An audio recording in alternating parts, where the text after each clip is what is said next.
Stay with us as we continue our tour of Ohio while I tell you another true but heartbreaking story. I'm LT Bartek, and welcome to Some Stories of Mine and the series This Happened Here.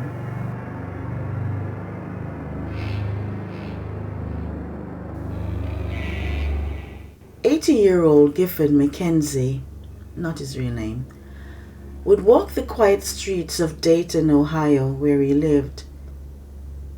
He chose to walk around his neighborhood just before dusk. It was minutes before the sun sank out of view after bathing the sky with an orange glow, and the breeze came to ruffle the trees.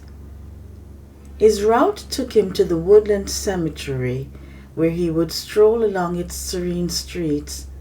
He found solace in this place. It was so peaceful, he would think to himself, whenever he walked along the streets lined by graves, with lovingly crafted words etched on gravestones by their loved ones. It was just like it was every evening.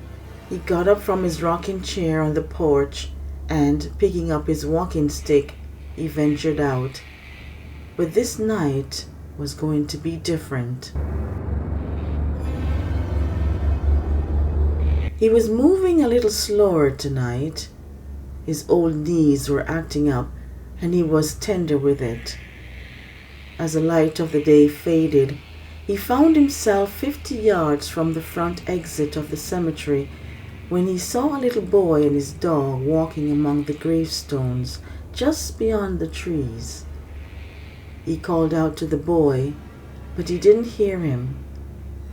Gifford cleared the hoarseness from his throat and called out again, "Hey, boy!" He was scared for him. The boy looked no older than 5 or 6. It was too late for him to be out in the dark. Maybe he needs help, but why wasn't he responded, Gifford wondered.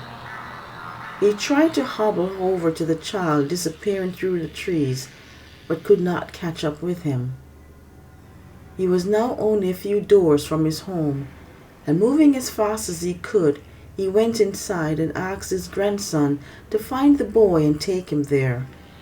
He would then contact his parents or guardians to come for him. But 1 hour later, his grandson came home and told him he hadn't seen any boy walking among the tombstones. The boy had vanished, leaving Gifford with a mystery he couldn't solve. Perplexed and feeling a sense of helplessness, Gifford sat heavily in his chair, thinking about the boy, but unable to do anything about it. But that wasn't just any boy walking among the tombstones. That boy was John Newton Morehouse, Jr., the dead son of John Newton Morehouse, Sr., and Mary Margaret Browning Morehouse. Johnny had been dead for years. This is how the story goes. Johnny missed his mother, Mary. His parents had gotten a divorce, and his father had married Barbara right after. She was okay, but she wasn't his mom. His mother had left him to live with his father, a shoe cobbler, in the apartment in the back of the store. It was a warm day on August 14th, 1860, when Johnny, who was 4 years, 11 months, and 14 days, opened the back door to the apartment and walked out. Holding his dog's leash in his hand, they headed to the Miami and Erie Canal, a few feet from his father's shop. Inside his pocket were his favorite toys, a ball, harmonica, and top. He never went anywhere without them.